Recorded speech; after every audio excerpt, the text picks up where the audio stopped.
Folks, Black Star Network is here. Hold no punches. I'm real revolutionary right now. Support this man, Black Media. He makes sure that our stories are told. Thank you for being the voice of Black America, Roland. Stay black. I love y'all. All momentum we have now, we have to keep this going. The video looks phenomenal. See, this difference between Black Star Network and Black-owned media and something like CNN. You can't be Black-owned media and be scared. It's time to be smart. Bring your eyeballs home. You dig?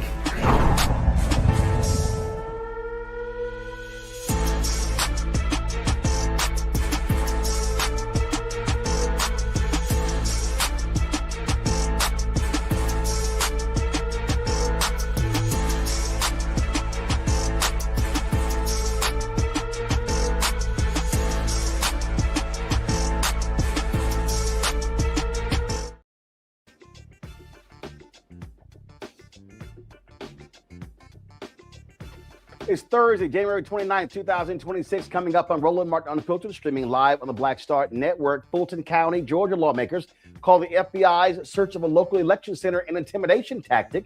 We'll talk with Fulton County's commission chairman on the show. The Haitian temporary protected status will end on February 3rd. The executive director of the Black Alliance for Just Immigration will talk about the implications for Haitian communities.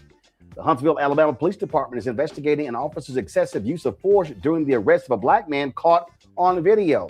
And the white cop, the former white cop who wrongfully murdered Sonya Massey, has received his sentence 20 years in prison. We'll talk from the family and the attorney, Ben Crump. Plus, House Democratic Leader Hakeem Jeffries critiques the Trump administration for being out of control while Republicans are neglecting hardworking American taxpayers. And our Black Star Network Marketplace will be joined by a supermodel and beauty industry innovator team as they team up to create a skincare line to make any skincare glow. That's right. It's time to bring the funk on Roland Martin Unfiltered on the Black Star Network. Let's go. He's got it. Whatever the miss, he's on it. Whatever it is, he's got the scoop, the fact, the find. And when it breaks, he's right on time and it's rolling. Best believe he's knowing. Putting it down from sports to news to politics. With entertainment just for kicks, he's rolling. It's on go, roll, y'all. It's Roland Martin, yeah. Rolling with Roland now. He's funk, he's fresh, he's real, the best, you know he's Roland Martin now.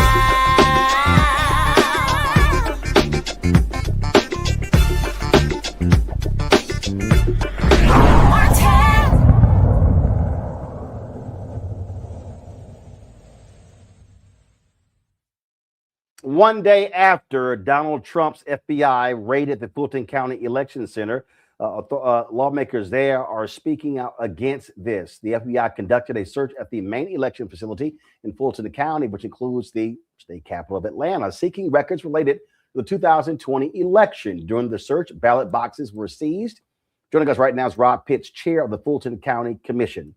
Glad to have him on the show. Commissioner, how you doing? All right, can you hear me? Yes, sir. Loud and clear. All right, so let's get right into it. What the heck happened here? Here we are 6 years later, and Donald Trump is still fixated on Fulton County in 2020. It's unbelievable. I've been fighting the president and his cohorts since 2020. You'll recall, I told him back in 2020 when he was disputing our elections, accusing us of all kinds of things, that our elections were not fair, which nothing could be further from the truth.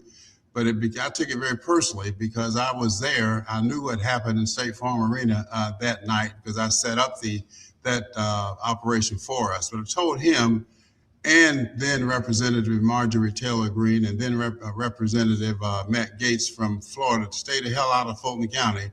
We know what we're doing. We know that our elections were fair. We know that they were open, and we know that they're transparent, and that every legal vote that was cast was in fact counted. Well, and that's been certified by the county, by the state, and we're talking about in Georgia Republicans. And so Donald Trump is basically saying, and here's the other thing that I keep fixating on.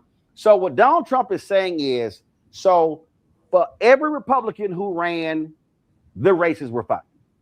Every Democrat who ran, their races were fine. So everybody who was elected all across Georgia and all across America and everybody was on a ballot in Fulton County, whether it was county folk, DA, judges, water district, you name it. Everybody else races were fine. Left out dog catcher. Except his. It makes no sense. I mean, that's what I've been saying. What are they looking for? The 2020 elections are over with. The votes have been counted. They have been counted and counted and counted. They've been audited. They've been reviewed. They've been looked at from top to bottom. They've even been hand counted several times. And the findings are always the same. We get an A+ for the way we conducted that 2020 election. And in fact, we've had 17 elections since then. Every election, high marks. So I'm satisfied, and I can assure all of the voters in Fulton County, Georgia, all of your listeners, that elections in Fulton County under my watch have been fair and will continue to be fair. There's absolutely nothing to worry about. Now, what's so concerning, though, about what happened yesterday, what I'm told is typically we should have received some notice from the FBI that they were coming and what they would be looking for. That did not happen. I'm here in my office about to have lunch, get a call from our elections people that the FBI is here. So I grab our county attorney. We rush down to there, first and foremost, to make sure that our employees were safe. But second of all, to make sure that we would comply with whatever the FBI was looking for, which we did. And what they did, Roland, they confiscated some 700 boxes of presumably ballots and other things related to the 2020 election, loaded them up in their FBI vans and took them to God knows where. We don't know where the ballots are. We don't know who has the ballots. We have no idea what they're doing with the ballots. What I do know is that while they were in the custody of my custody, our clerk of court's custody, they were safe and secure, and we could guarantee that. Once they left Fulton County Election Center last night around 10 o'clock, we have no control and cannot be held responsible for anything. Now, what I'm concerned about, since we're not there, since we don't know where they are, we don't know who has them, what are they going to do with them once they open the boxes up? Do they put more ballots in? Do they find 11,700, whatever that number is that they've been looking for? That's what's of concern to me. But more importantly, since this was so strange and so unusual from a legal point of view, the way this happened, I think this was is just a distraction. And what I'm really concerned about is this a move to try to take over elections in Fulton County in preparation for 2026 elections and 2028 elections? That's I absolutely think that is what's going on here. And not only that, what the hell? So you have the Director of National Intelligence, Tulsi Gabbard. I mean, this was Reuters sent this photo of her. Like, what the hell is she doing there? She is literally America's top spy, head of the Director of National Intelligence. What the hell is she doing there? That was my question. When I heard that she was coming, I said, this is crazy. What is she doing here? Makes no sense. So there's a bigger issue than this. This was just a distraction. And so I'm saying, stay tuned, ladies and gentlemen, but rest assured, we're on top of it. We're going to fight this with everything that we have. We've gotten calls from lawyers from Florida to California volunteering their services to help us fight this because they can see through it as easily as I can. Something is up. And obviously, you already had Republicans in the state who you had to deal with passing rules where they essentially want to be able to take over the Fulton County Elections Board. Republicans have been doing this, trying to, frankly, rig the rules so they are in control of local elections as if, and again, what's crazy is that they throw these allegations out. Look at all these other races. There's so many other races go on and no one alleges voter fraud, but only when it comes to Donald Trump. That's correct. So what's up? What's up? Tell me.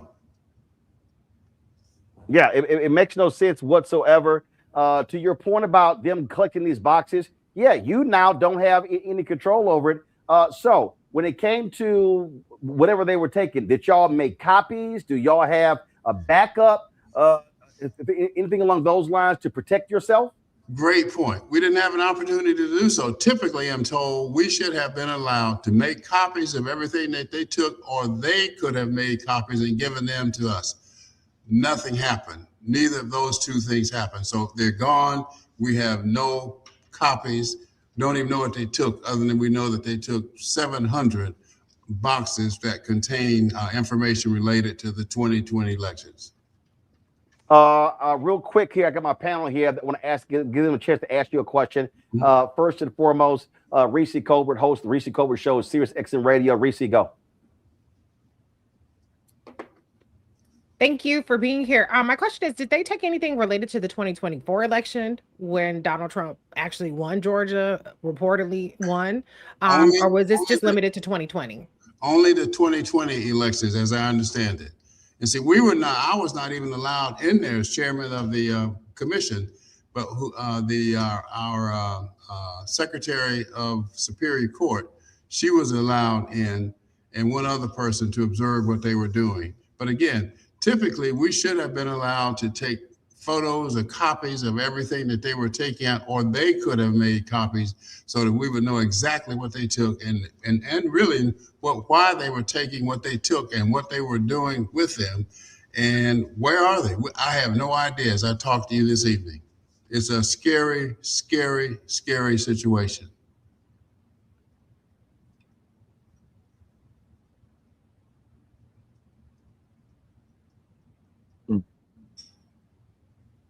Sorry about that. Dr. Greg Carr, Department of Afro-American Studies, Howard University. Greg, go ahead.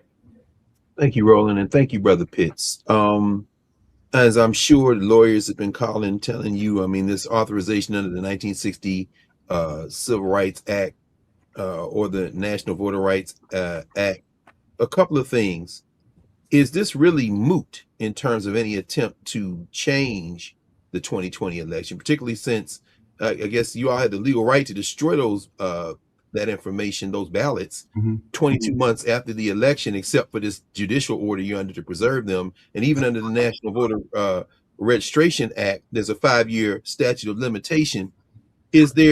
Are you concerned at all about any attempt to overturn the 2020 election in Georgia? I don't know how they got this federal magistrate to sign off on this in the first place.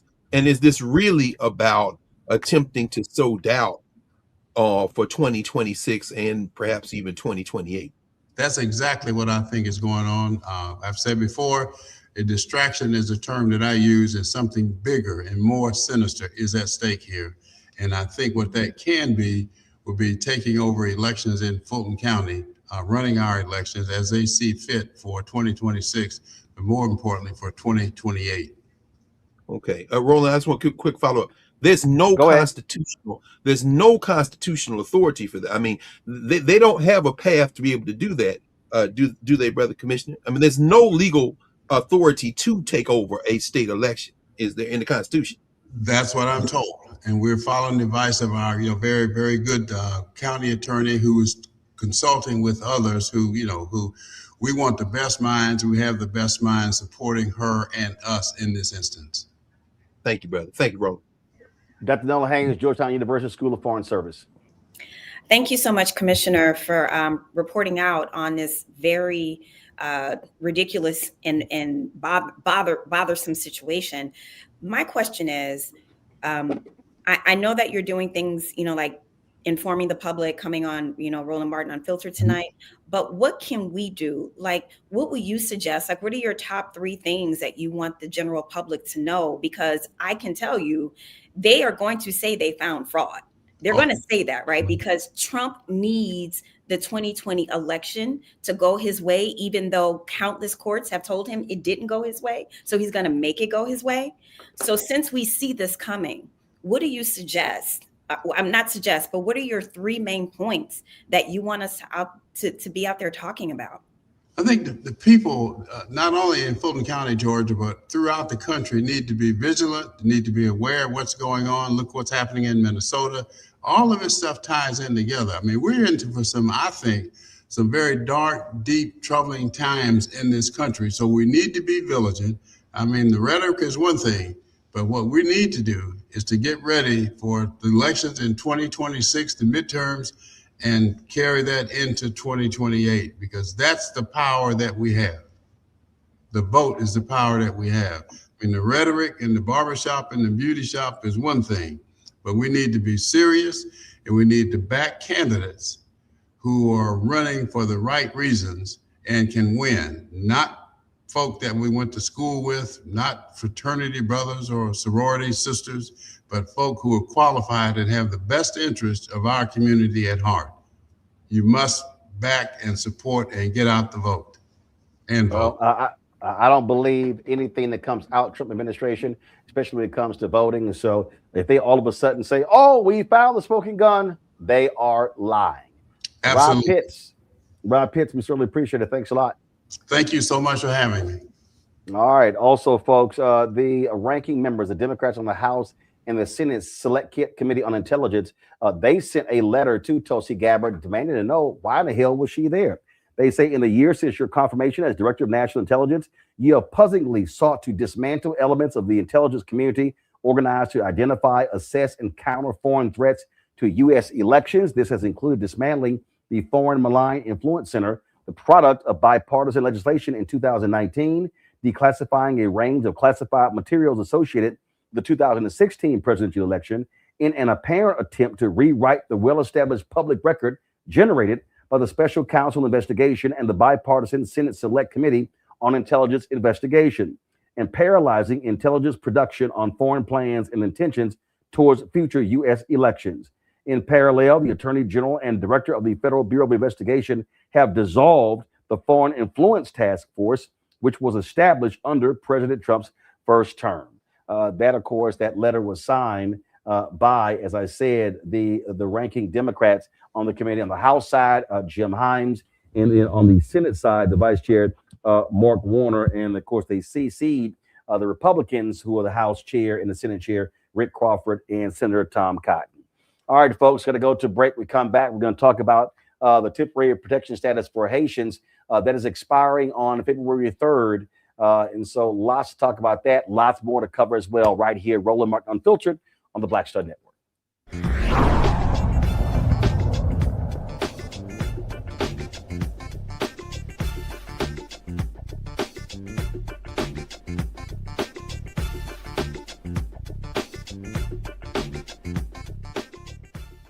They said the quiet part out loud.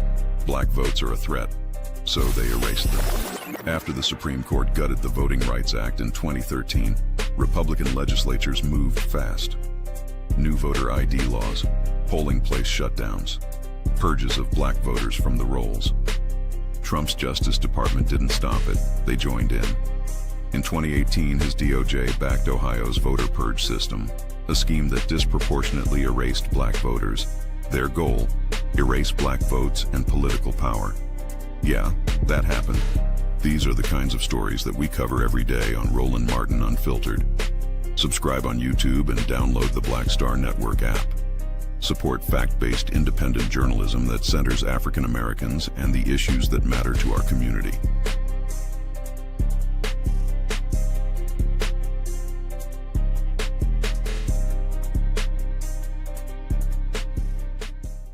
If in this country right now, you have people get up in the morning and the only thing they can think about is how many people they can hurt, and they got the power, that's the time for mourning.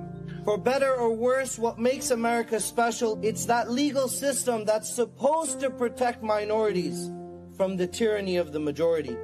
We are at a point of a moral emergency. We must raise a voice of outrage. We must raise a voice of compassion. And we must raise a voice of unity. We are not in a crisis of party versus party. We are in a crisis of civilization, a human rights crisis, and a crisis of democracy itself. And guess what? You've been chosen to make sure that those that would destroy, those that would hate, don't have the final say, and they don't ultimately win. Hey, I'm Malcolm Lee, and you're watching the Black Star Network.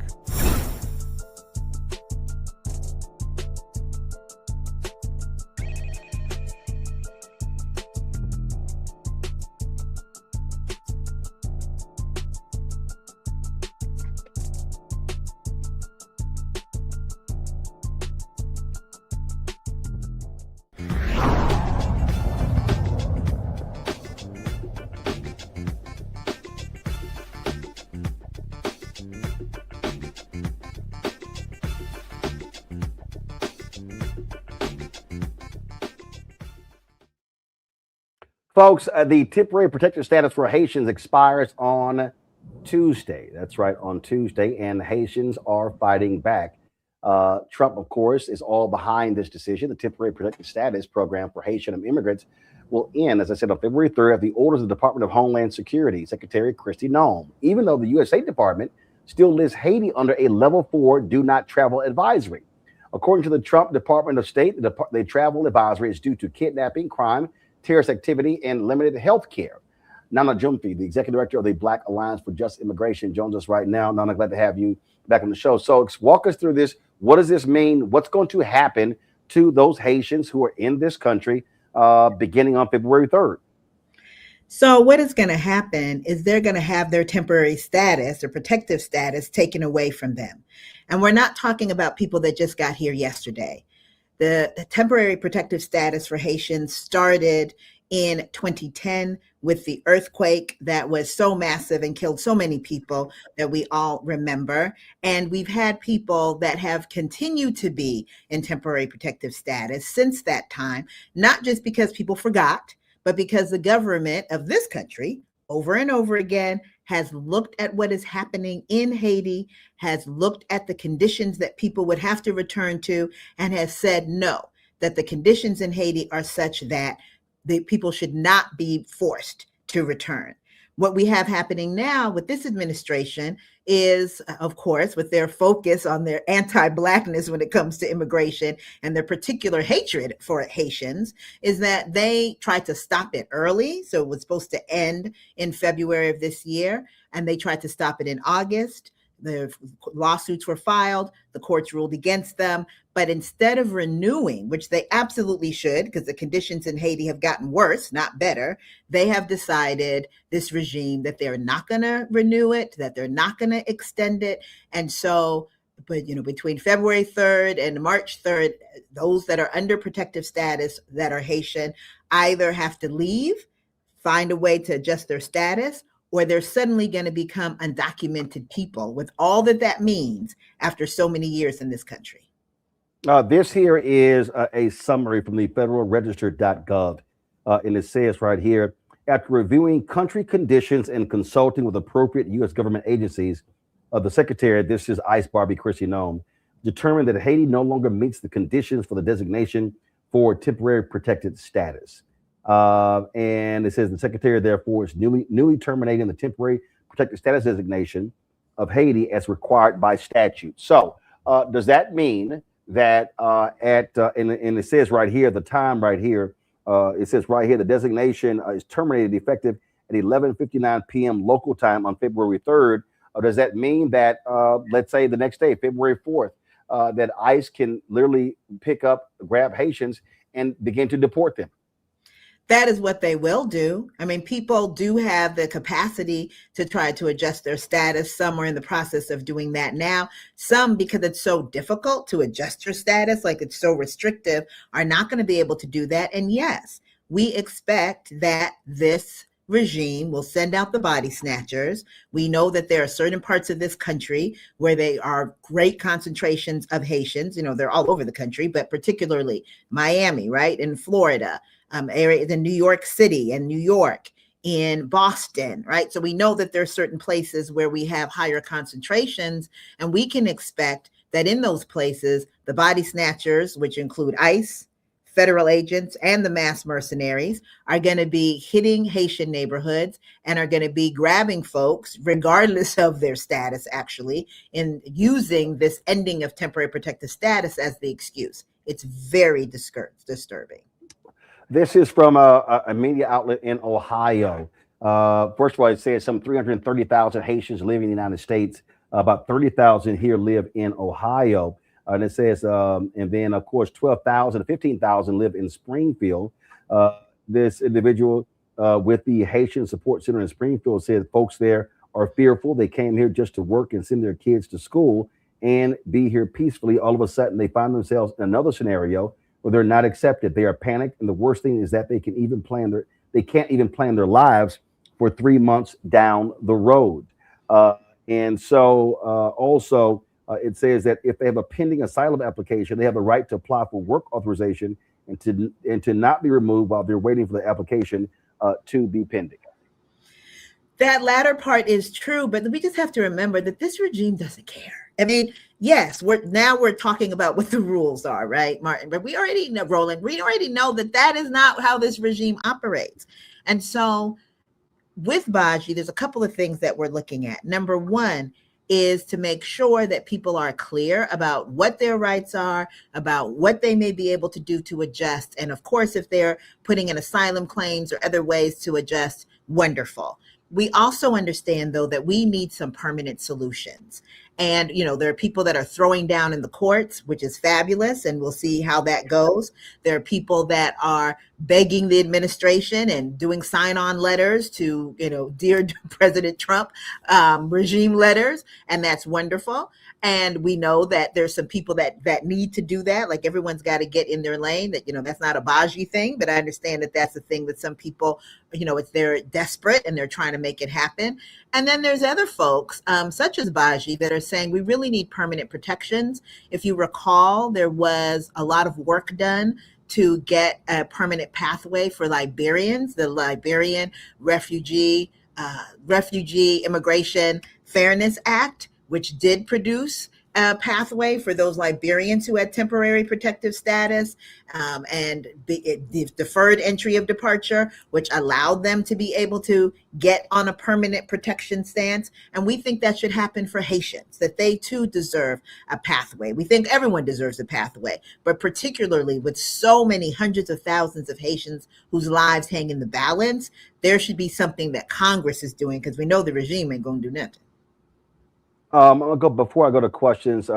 Also from this particular piece here, and this is the issue: the temporary status ends February 3rd, and Governor Mike DeWine expects ICE to have a 30-day surge in Springfield on February 4th. That means that they are going to be hunting Haitians.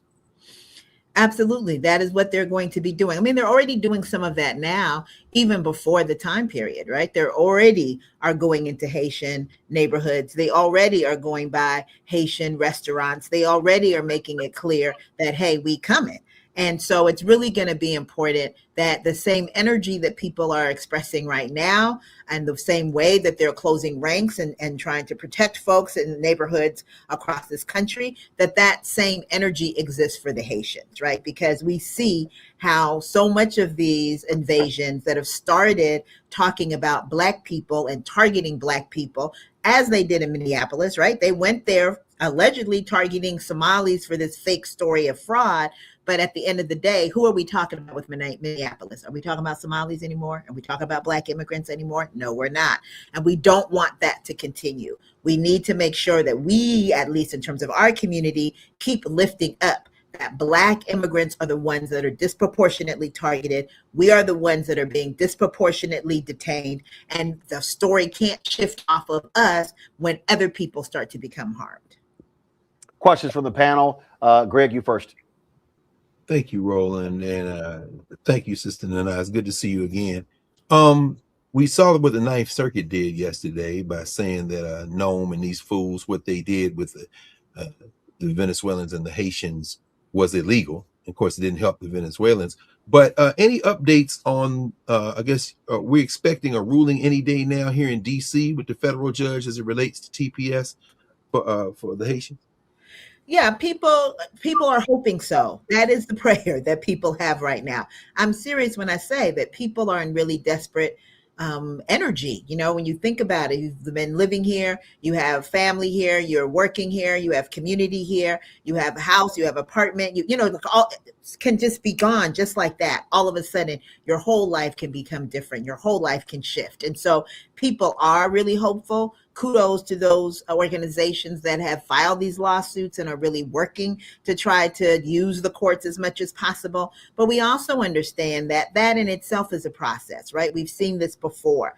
The last Trump administration legal action was able to stop things for the entire time of the administration. And when the Biden administration came in, we were able to keep people here. This time, we've seen that they've played it differently, right? They've learned from the last time they were in power. And so they're going to fast track it. If it's something that comes out in our favor, they're going to fast track it to try to get it to the Supreme Court, or at least get it to a place where they can get a ruling in their favor.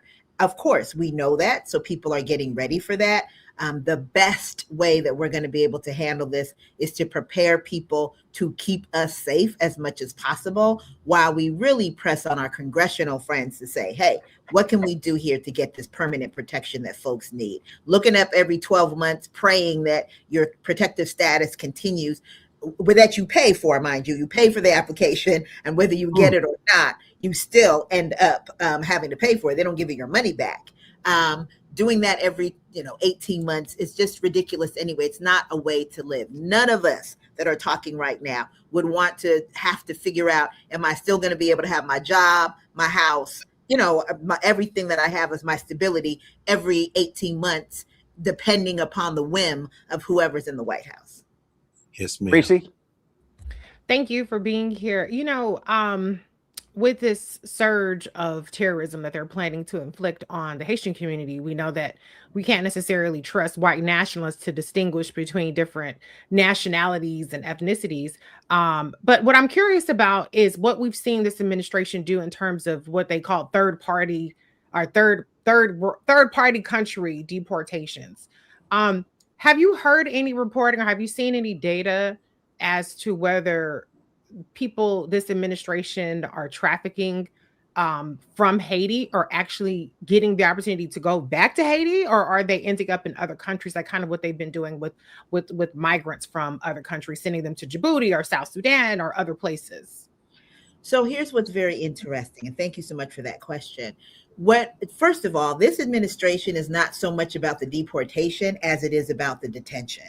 I'm not saying they're not deporting people, but where the money is and where the cruelty and the terror is in the detention, right? This is where Geo Group, this is where Core Civic, this is where the billionaire friends of this regime are getting fat through the slave labor, through the money that they're getting from the federal government to be able to, replenish their pockets and put more money in and, make them richer than God. That's their goal. And they're using this detention to be able to do that. When they kick people out, then of course they're losing the number of people that they can actually get money off of. And they also lose the excitement. It's like when they're in the detention, it's almost like the Coliseum. Their bloodlust is not as satisfied as the deportations. But to your point, if folks cannot be returned to Haiti, then they are going to return them to any of these countries with which they have entered a third-party agreement. That hasn't started with Haitians en masse at this point, but if they have 300,000, even if they grab 10,000, they know that they're going to have some place to take folks, and that's going to happen under these agreements, right? And so it'll be interesting to see how that moves, but more interesting to see how we stop it. Nola? Thank you so much for all of the information that you just gave. I have an extreme fondness for Haiti, being from New Orleans, and even my last name, which is my last name that I actually don't tell people, which is French. I have a huge deep love for the Haitian community and the way that this country has treated Haitians throughout time. Even me remembering the Clinton administration, right?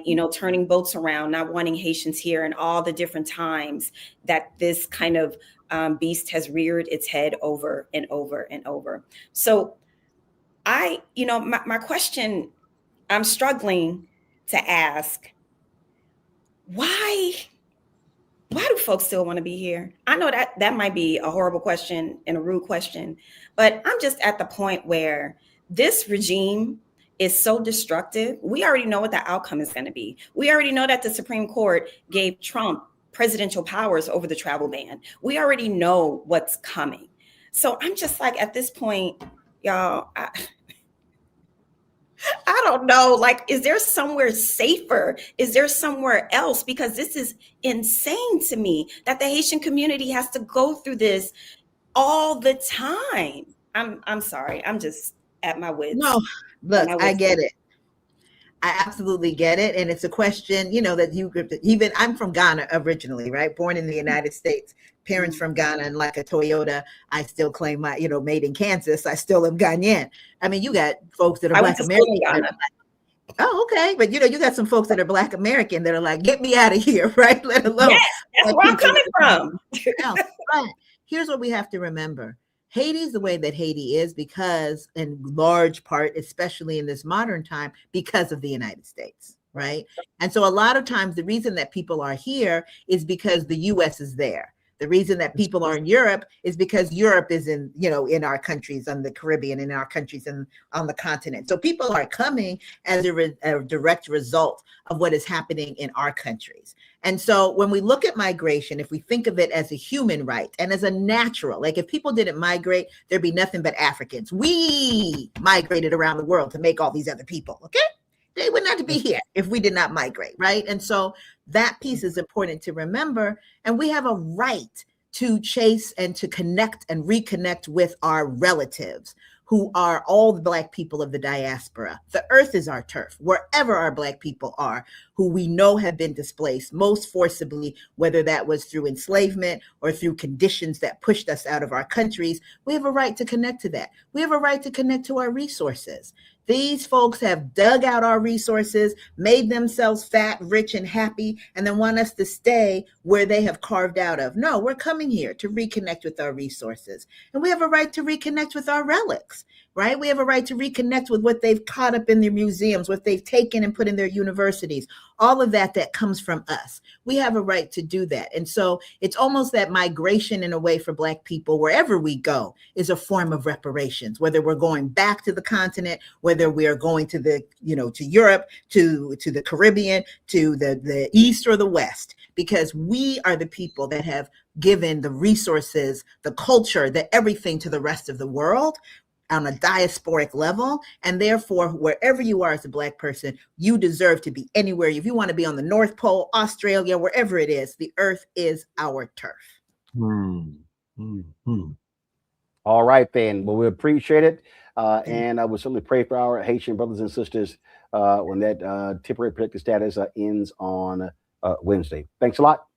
Thank you so much, all of you. Thank you.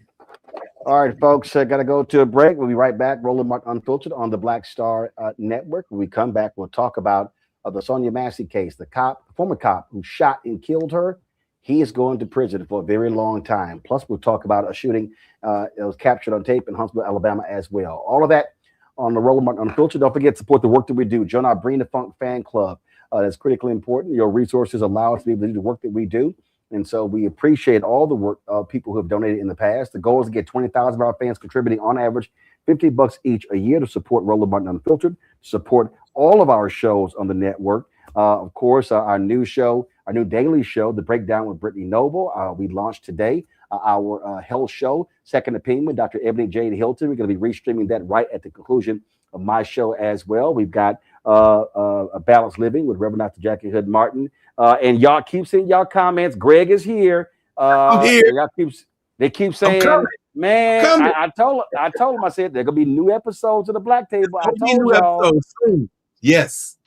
Carol's on me. All right, so we're gonna have new episodes of the Black Table, and then of course the other side of change with Bria Baker and Jameer Burley as well, our millennial host. So all of this, folks, the resources that we spend go to fund all of this, and so your support is critically important. Cash App, use the Stripe QR code. You see it right here. You can also use that for credit cards as well. Checks and money order, make it payable to Roland Martin Unfiltered, P.O. Box 57196, Washington, D.C. 2003 7-0196. PayPal, R Martin Unfiltered, Venmo, RM Unfiltered, Zelle, Roland at RolandSMartin.com, Roland at RolandMartinUnfiltered.com. We'll be right back.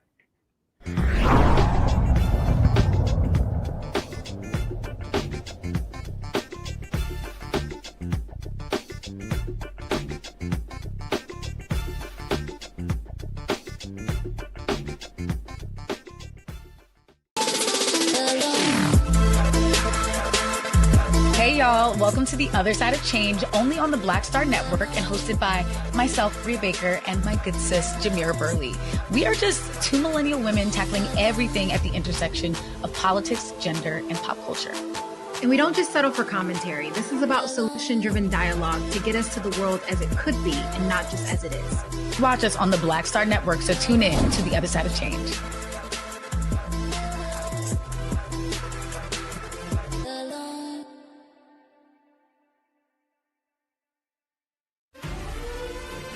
Violent white supremacy is, quote, the most persistent and lethal threat in the homeland. The greatest terrorist threat to the homeland is the homegrown violence stream, including hate crime committed on behalf of some kind of white supremacist ideology. They are coming after everything in Black America. MAGA and Donald Trump are specifically targeting Black America. They are going after the money. Attack Black Lives Matter. Attack critical race theory, attack woke, DEI. MAGA wants to defund Black America. This is a perfect example of their desire to completely degrade and de-emphasize Black people.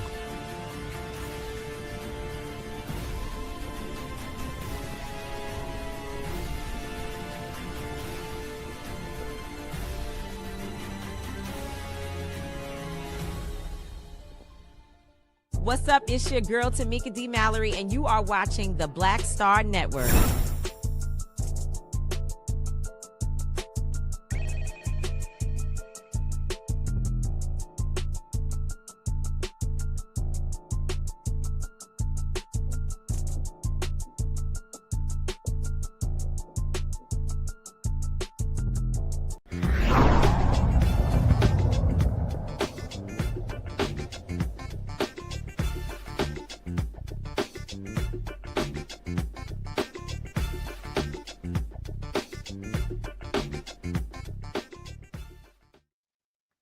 Folks, in Alabama, the Huntsville Police Department is investigating an officer's use of force during an arrest captured on a video last week.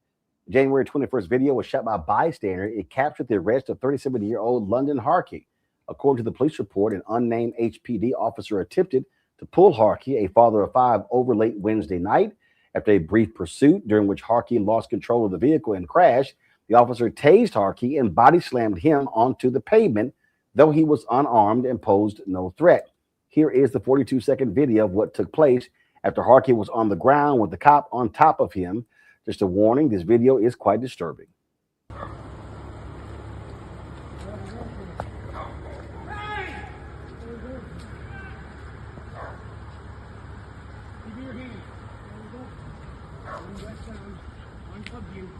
In the middle of the street, I got a car coming close.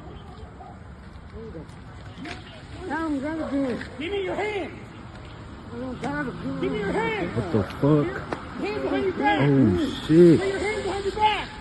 Put Oh your hand behind your fuck. back. Put your hand behind your Oh back. fuck. Oh my god. What the fuck? What the fuck?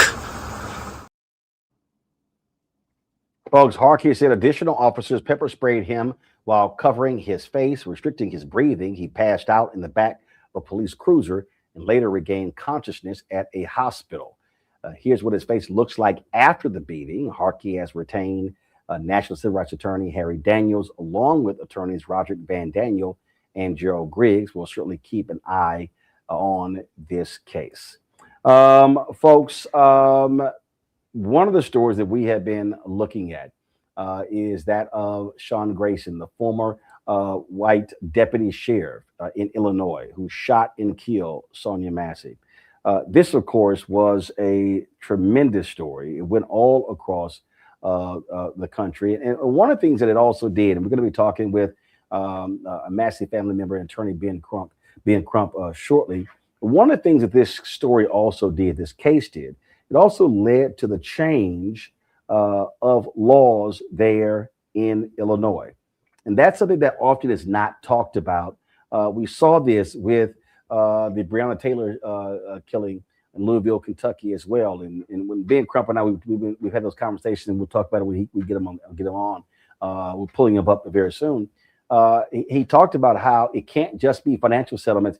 It's also how do you make changes to the law as well? And so I'm going to go to my panel on that. And I'll start with you, Greg. That's critically important because, a lot of people out there, it's amazing. I see these people who are critical of Crump, who are critical of Harry Daniels and others. I mean, all these guys doing is just making money off these cases. Well, first of all, they can't prosecute cases. They're defense attorneys. Their job is to represent the interests of the family. And they can't force a DA to bring a case. And so their job is to raise the attention and the consciousness to actually get some justice. And then they can pursue civil trials as well, or a civil suit. And you typically see those settlements.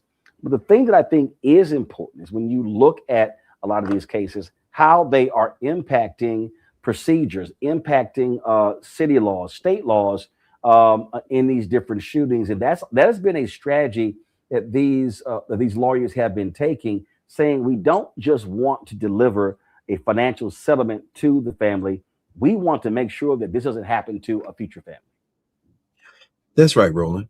And how many times, countless times, and we'll say it countless more times, will we say this? We have to use every tool in our toolbox, the ballot, the protests, the boycotts, which is becoming increasingly clear, is probably going to be the most effective strategy, particularly as we look at a world that is working overtime to now evade the United States of America and cave the chest in on the U.S. economy. But, I'm reminded of something Malcolm X said in the wake of what happened in Birmingham in 1963. He said, when they were attacking black folk, Kennedy's sitting there with his hands behind his back. But then the minute black folks started getting even, they send in the troops. He said, and Malcolm said, there was no new law. That's important. 5 words. There was no new law. We're at a tipping point now. Bruce Springsteen is releasing songs, and people are in the streets. And the DA in Philadelphia, Larry Krasner, and the sheriff, Sister Bilal, as you reported and talked with, is like, if you come up here, we're going to arrest you. Krasner came out with another strong statement this week. Why am I bringing all that up? We're seeing cracks now. We're at a tipping point. This is a criminal enterprise. I agree with you, Nola. There should be some place that we can go. And they've been messing with Haiti so long that, they've tried to destroy Haiti, but Haitians are stronger than that. But as Sister Nana said, the whole earth is where we live. When Ben Crump goes to court, in civil court, he's looking for justice. Now that comes out of our pockets. We're taxpayers. But at the same time, there is no new law needed once the politics changes. While we fight for changes, certainly legislation, but the enforcement of the law on the books may be enough. These federal judges are involved in a war. They're in a war with the MAGA 6, with the white national Supreme Court. At the lower levels, they're fighting a battle to uphold the law that's on the books. This pressure is starting to move this administration, not because they want to move, finally, but because a critical mass of people, it's approaching critical mass. So I agree, we should be trying to get new policies, more effective policies, but we should continue to fight to enforce the law as it is written, beginning with the federal Constitution. And we're beginning to see some movement on this, I think. Reese, on this particular point, again, this work is critical because as a part of these settlement negotiations, that's when the families and the attorneys have the most leverage and influence to be able to enact change. You also utilize the public attention. That's what happened in Illinois when a state law was enacted related to this particular case. Yeah, and I think it's really important to point out that this is something that happened at the state level in terms of the charges, because we do not have a federal government that is remotely interested in protecting citizens. People might recall, and you were there in the room, Roland, when Donald Trump was asked at NABJ about Sonya Massey. He didn't say, oh, the woman who was shot in the face by a cop. He said the woman with the water. That's what he said, as though she brought it upon herself when she was clearly murdered. And so this administration wants to see more Graysons not get the maximum sentence on an inadequate charge. The jury acquitted him of first-degree murder, and he was convicted of second-degree murder. Donald Trump wants more Graysons. He wants more of the people who killed Alex Preddy and who killed Renee Good and who are killing people all throughout this country. He just wants them to be able to get away with it and nobody noticed. And I think the tipping point is that people are noticing a lot more. They're noticing because it's not just Black people being gunned down. It's not just Black people being terrorized. It's not just immigrants who are being terrorized. But we cannot wait on anything to change hands in terms of the federal government. We cannot wait on a filibuster-proof majority in the Senate to get past the George Floyd Justice and Policing Act or whatever iteration, however many more Black people have become hashtags by the time they get their act together.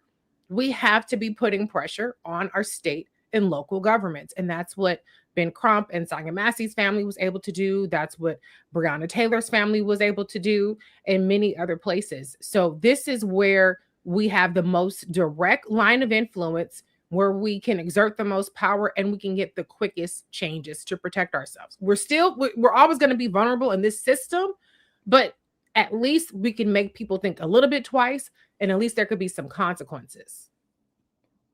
Absolutely. Noah? You know, instead of people talking shit about their tactics, they should really pay attention to the strategy, because this is important in terms of not just getting the W, you know, financially, but also making sure that there is some important outcome.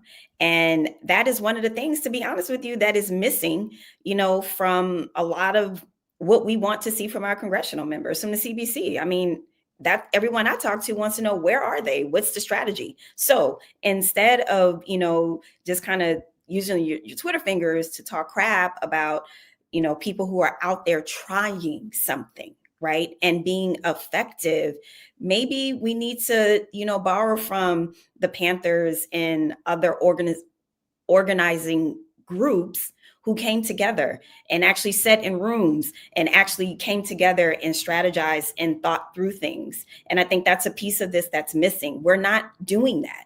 And for me, honestly, the law, when I think about it, I have kind of like a love and hate tension between it. But historically, for Black people, not always, it's the one space where we get some level of humanity, which is so strange because the law was built to do the opposite, especially for Black people. But it seems to be the space where our humanity is justified, right? So again, you know, I just think that we should be focused on strategy and outcomes, because what we have ahead of us, y'all can pop off all you want to on social media and talk crap all you want to, but at the end of the day, it really is about boots on the ground and getting the work done. And there's a lot of work that needs to get done. So I'll say this here before we go to a break, and we're still trying to reach Ben Crump and get him on. Anybody who, when we talk about policing, and if anybody is wasting their time yelling and screaming, what's the Congressional Black Caucus doing? That tells me they have no idea what the hell they're talking about. The changes when it comes to policing, police departments and sheriffs, it's the state, the county, the city.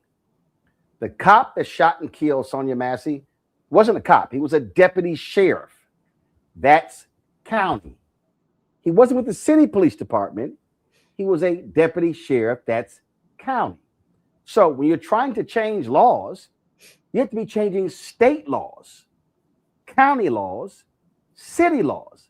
So bitching about the Congressional Black Caucus in DC is stupid.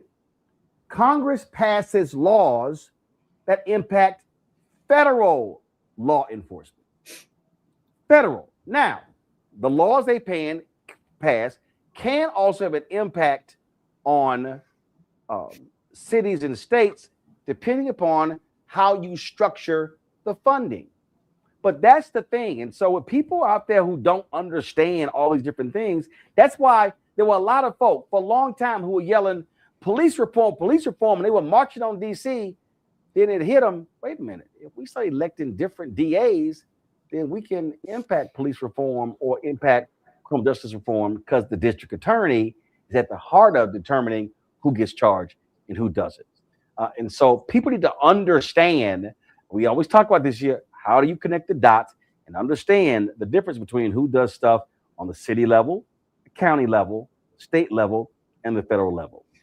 We come back, we're going to talk about the sentencing of the man who shot and killed Sonya Massey, and what the family had to say in today's news conference. You're watching Roller But Unfiltered on the Black Star Network.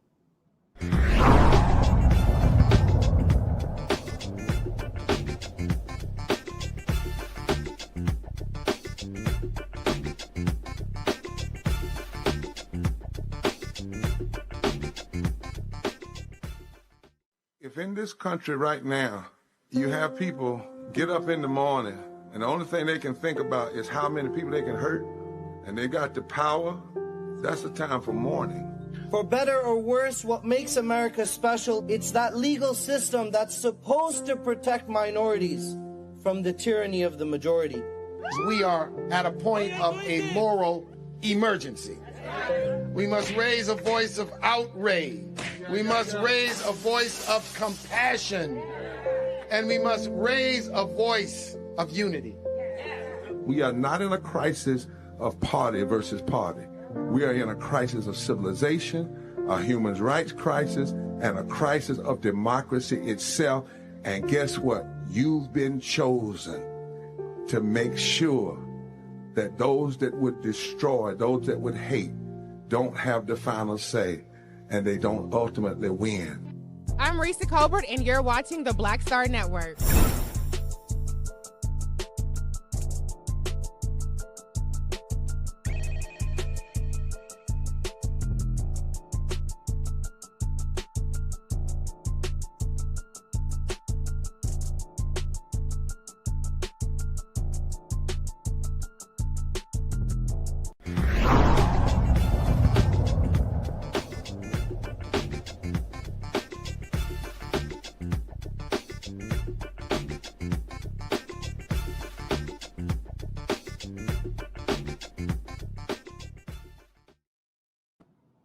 $20 That's what a jury sentenced Sean Grayson to prison for the second-degree murder of Sonya Massey. She was shot and killed in 2024 after she had called 911 to report a possible intruder at her home in Springfield, Illinois. Well, the intruder happened to be a deputy sheriff. Judge Ryan Cadigan sentenced Grayson, a former Sangamon County Sheriff's deputy, to 20 years in the Illinois Department of Corrections, followed by 2 years of mandatory supervised release. He has the right to appeal his sentence. Sonya's family says they are grateful that the judge gave the maximum sentence, but 20 years simply is not enough because she will never, ever come back to life. Jesus. I'm thankful for all the love and support that everybody has came out and shown, and I'm grateful that we got the maximum sentence that we could. 20 years is not enough, but like, they did what they could do. And we serve an awesome God, because never in the history of these United States has a law enforcement officer been given this kind of sentence, a maximum sentence of 20 years. We don't think that's enough. And the law needs to be changed here in Illinois so that there's a greater value placed on second-degree murder here in the state. But right now, I am just overwhelmed with joy. We prayed that this would happen, that he would get the maximum sentence. But we look forward to him being prosecuted federally for violation of Sonya's civil rights. I don't care about who's running this country right now, but I'm going to let you know that as her dad, I want him prosecuted federally too, so that when his sentence is up here in the state of Illinois, he can begin his federal sentence in the federal penitentiary. I just want to thank everybody for the support, even the media. Thank you for letting everybody get our story out and for believing in us. And I want to thank the judge, and I'm so grateful to get the full extent of the sentence. Folks, this, of course, is, I will say shocking, because when you think about when police officers, deputy sheriffs, and others have been sentenced in the past, it wasn't 20 years in prison. The officer in the Laquan McDonald case, I think that was 7, didn't serve all of his term. Derek Chauvin, of course, who murdered George Floyd. That's what, but thank goodness that this officer got the 20 years in prison. And no, the reality is it doesn't bring back their loved one. But it is important that future law enforcement realize act a fool, do something stupid in Illinois, do something what this man did with Sonya Massey, and you could be sitting your behind in a state prison for 2 decades. Absolutely. Like I said earlier, outcomes matter. And this is an important outcome. And no, 20 years is not a good exchange for the loss, for someone taking someone else's life. But 20 years is also substantial, right? Especially when we are talking about a situation that we see over and over and over on this show. And the clip that you showed earlier, Roland, with the beating of the young man, like that literally took my breath away. That was the first time that I saw it. And keeping that image in mind with this man sentenced to 20 years, like, that's profound. And that is something that Black folks in this country need to see and need to understand. It's strange to say it's a win. It's not a win because, like you said, she's not going to ever come back. But that is something that we need to see, that people being beaten and being killed, and we're just dying and being taken out of the country and detained, that our lives mean something, that 20 years means a precedent is set, right? Reese, your reaction? Sorry, I had to go to the bathroom. My reaction to what? To the sentencing? Well, we don't have to know that. Well, I couldn't think of a lie. Sorry. My bad. I ain't mad. Let me get back to my potato chips. Wait, what were we talking about? I'm sorry, y'all. Look, I'm gonna keep it real. What happened? What am I doing? I couldn't play it off. Sorry. What's up? What we talking about? The sentencing? Yes. Okay. Yeah. Well, first of all, I'm happy that he got the maximum for the charge that he was convicted of. There's that, but it really did piss me off what he said about he acted unprofessionally. Like, unprofessional is when I go to Outback in my neighborhood and they got a bad attitude and they tell me it's going to take an hour wait, even though the restaurant is empty. That's unprofessional. Killing another human being, that's a way step beyond professional. So unfortunately, I don't think that it sunk in with him, the gravity of what he did to a human being. It maybe have sunk into him the gravity of what it did to his career, but I don't think it sunk into him the gravity of what it did to another human being. So hopefully, whatever portion of that 20 years he spends in jail, people will make it very, very clear the severity of what he did when he took away a human life. Oh, he gon' know, Greg, when Jamal say what's up. He gonna know when he's greeted with the welcoming committee when he heads to prison.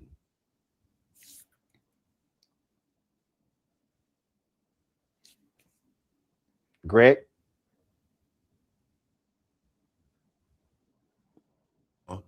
I was muted. There you go. Muted. Okay, I'm here. Thank you, brother. 20 years, 200 years, 2 years, death penalty. To me, it's really less important when we look at the long arc of our struggle here. We were trafficked here. That makes the United States a perpetual crime scene. There will never be justice for our ancestors. The question of reparations is really about self-repair, as our friend Randall Robinson used to say, as he fought for reparations his whole adult life. But ultimately he said, no one can help you repair yourself. As you've talked about many times, and so many of us have talked about, Mamie Till keeping that casket open for her 14-year-old son, Emmett. Cecil Price, who with his Klan brothers killed Schwerner Goodman and Cheney. The Bryants, including Carolyn Bryant, who died without getting what she deserved for what she did to Emmett Lewis Till. Those names will be indelible in our history and in our memory. But ultimately, the Cecil Prices and the Carolyn Bryants and the other killers, the unnamed killers who go through history, they have not only shamed themselves and their descendants, they are completely and utterly erased from our common humanity. this circus clown, whether something happens to him in prison or not, joins Derek Chauvin and joins everyone else in the long line of people who can never receive just punishment for what they have done to us. The only thing we can do is learn from these moments and fortify ourselves so that we can prevent this from happening again. It's not going to happen in the short term. But the thing about white nationalism, the thing about white supremacy, the thing about these race soldiers is they will continue doing this until they are stopped. And when it overflows us and hits them, that's when you're going to see it stop. And I think we're going to see a lot of that. I agree with Reese. I agree with everything that's been said tonight.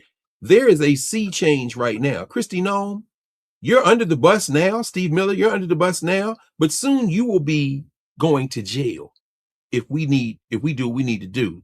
Tulsi Gabbard, they say DNI stands for do not invite. Of course they sent her to Georgia. Why? Because she ain't doing nothing else. They've already cut her throat. Y'all get out there and vote as much as you can. Get past the John Fettermans and the so-called conservative Democrats in the House. You put Benny Thompson as the chair of Homeland Security. Find out how quick the litany of record keeping that we have been told we must keep records. Ro Khanna has been saying this. Keep the records. He said, my granddaddy went to jail for 4 years and he fought the British Empire in India. This ain't no long, this is no short battle. And you keep the records. So when you get in power, what do you always say, Roland? The purpose of power is to use it. We switch these tables and you're going to see some justice to the degree that you can have some, but we got to do our part. Absolutely. All right, folks. Time for Black Star Network headlines with Brittany Noble. Democratic Senator Amy Klobuchar announces her bid for Minnesota governor. She says she's running for governor amid the ongoing immigration crackdown. In the video released, she called for unity across all parties, billing herself as someone who could heal political divisions and willing to find a common ground.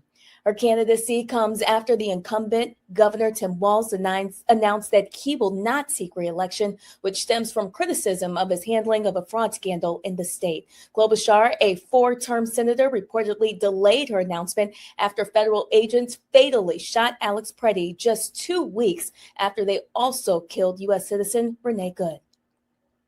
Newly surfaced legal testimony is raising new questions about the past conduct of Bill Cosby. In the newly obtained deposition tied to a civil lawsuit, Cosby admitted that he obtained prescriptions for a sedative in the 1970s with the intent of giving them to women before sexual encounters. The testimony is connected to a lawsuit from the accuser, Donna Motzinger, who alleges that Cosby drugged and raped her in 1972.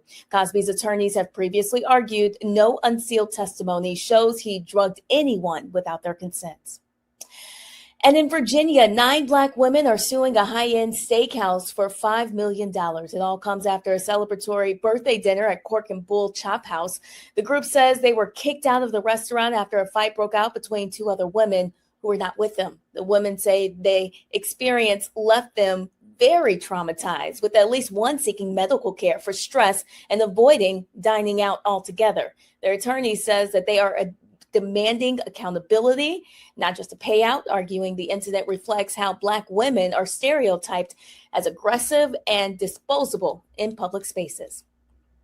Also, new information on unemployment has been released by the Bureau of Labor Statistics. It shows that Black workers face persistently higher unemployment in 2025 compared to other racial groups. The report also links those disparities to federal hiring freezes, rollbacks of diversity and affirmative action policies, and the government shutdown that paused key labor data. By November, Black unemployment rose above 8%, the highest level since August of 2021.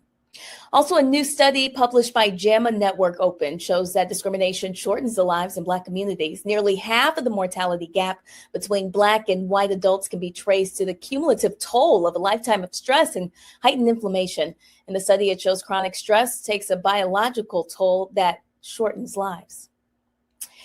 58-year-old Shirley Raines, the mother of 6 and nonprofit founder who devoted her life to caring for people experiencing homelessness, has died. Through her organization, Beauty to the Streets, She became a familiar presence on Skid Row in Los Angeles, where people regularly lined up for her food, hygiene supplies, and beauty services. A 2025 survey found nearly 72,000 people were experiencing homelessness on any given night across Los Angeles County. Roland? All right, folks, don't forget, tune in every noon Eastern to The Breakdown with Brittany Noble right here on the Black Star Network, giving you the latest news and headlines for our new midday show. We kick it off on Monday, and so check it out every single day. Also, beginning today, we launched Second Opinion with Dr. Ebony Jade Hilton, our weekly health show where we center African Americans. In this first episode, talking about flu outbreak, Black maternal health, some really important topics. You do not want to miss it. So we launched it today at 11 a.m. Eastern. It's going to air every Thursday, and we're going to restream it right after tonight's show. So you want to stick around for that. Again, Second Opinion with Dr. Ebony Jade Hilton right here on the Black Star Network. All right, folks, going to a break. We come back. More to talk about. And y'all know we got to get into some good stuff that will get you focused. We'll be talking about Congressman Hakeem Jeffries. Talk about this out of control Congress and Republicans not doing their job. Jobless claims, guess what? They've gone up in the country. And of course, our Shop Black Star Network segment on the issue of beauty. All of that right here. Roland Martin Unfiltered on the Black Star Network. Back in a moment.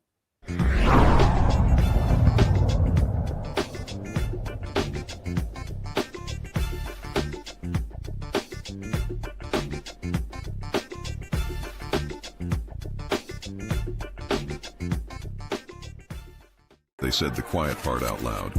Black votes are a threat, so they erased them. After the Supreme Court gutted the Voting Rights Act in 2013, Republican legislatures moved fast. New voter ID laws, polling place shutdowns, purges of black voters from the rolls. Trump's Justice Department didn't stop it, they joined in. In 2018, his DOJ backed Ohio's voter purge system, a scheme that disproportionately erased black voters.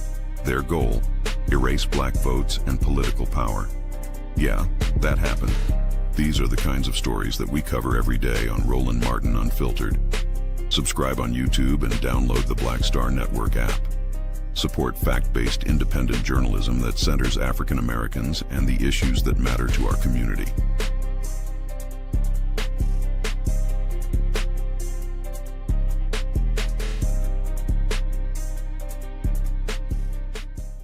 If in this country right now, you have people get up in the morning and the only thing they can think about is how many people they can hurt, and they got the power, that's the time for mourning. For better or worse, what makes America special, it's that legal system that's supposed to protect minorities from the tyranny of the majority. We are at a point of a moral emergency. We must raise a voice of outrage. We must raise a voice of compassion. And we must raise a voice of unity. We are not in a crisis of party versus party. We are in a crisis of civilization, a human rights crisis, and a crisis of democracy itself. And guess what? You've been chosen to make sure that those that would destroy, those that would hate, don't have the final say, and they don't ultimately win. Hey, I'm Malcolm Lee, and you're watching the Black Star Network.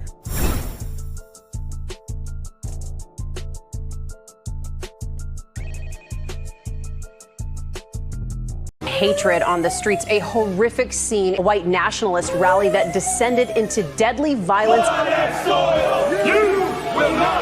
White people are losing their damn minds. As an angry pro-Trump mob storms the U.S. Capitol, We're about to see the rise of what I call white minority resistance. We have seen white folks in this country who simply cannot tolerate black folks voting. I think what we're seeing is the inevitable result of violent denial. This is part of American history. Every time that people of color have made progress, whether real or symbolic, there has been what Carol Anderson at Emory University calls white rage. as a backlash. This is the rise of the Proud Boys and the Boogaloo Boys. America, there's going to be more of this. Here's all the Proud Boys, guys. This country is getting increasingly racist in its behaviors and its attitudes because of the fear of white people. The fear that they're taking our jobs, they're taking our resources, they're taking our women. This is white fear.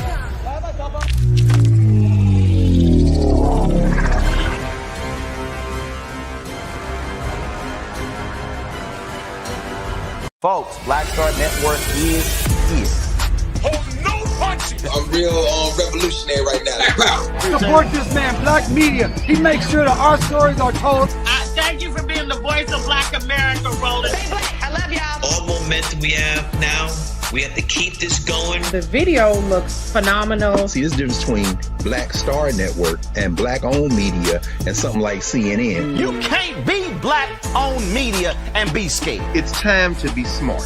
Bring your eyeballs home. You dig?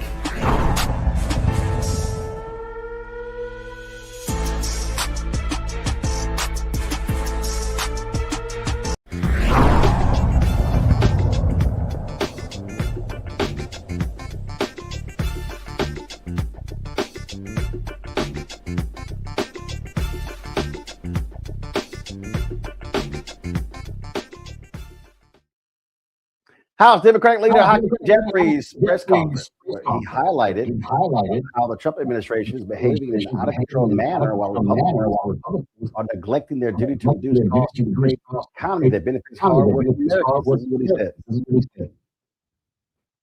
1 year into the Trump administration, the situation here in America is a complete and total disaster. Donald Trump and Republicans have failed the American people in every possible way. The cost of living is completely and totally out of control. Housing costs out of control. Grocery costs out of control. Electricity bills out of control. Healthcare costs out of control. Child care costs out of control. America is way too expensive, and Donald Trump and the Republican Party has done nothing about it. Under Republican policies, costs haven't gone down in America, costs have gone up, including for reasons that relate directly to Trump's tariffs, which have increased costs by thousands of dollars per year on everyday Americans.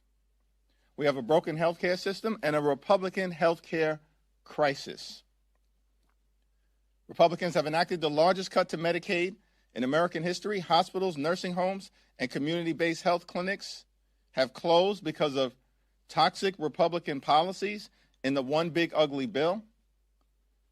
And Republicans in the Senate refuse to extend the Affordable Care Act tax credits, which is going to skyrocket health care costs for tens of millions of Americans who will be unable to afford to go see a doctor when they need one.